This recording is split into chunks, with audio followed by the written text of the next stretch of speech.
ഷാജി, സുഷുമ്നയുടെ 14ാമത്തെ കശേരുവിലാണ് ക്ഷതം. കയ്യും കാലും ഒന്നും പൊങ്ങിയില്ല. ഒരു തിരിയിട്ട് ആ ഉമ്മറത്ത് വിളക്കായി കത്തിച്ചു വെക്കാം.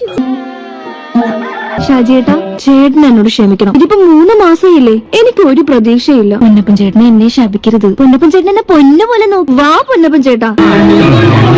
എന്റെ വണ്ടി ഓടിക്കാൻ വന്നിട്ട് എന്റെ ഭാര്യയെ വളച്ചുകൊണ്ട് പോവാനുള്ള തെണ്ടി. ഞങ്ങൾക്കുണ്ടാവുന്ന കൊച്ചിന്റെ പേര് ഷാജിയേട്ടനടാ. ചെറിയ കൊമ്പൻ എന്തിനാ ഷാജിയേട്ടാ നെറ്റിപ്പെട്ടു? മോഹഭംഗ മനസ്സിലെ ശാപപങ്കില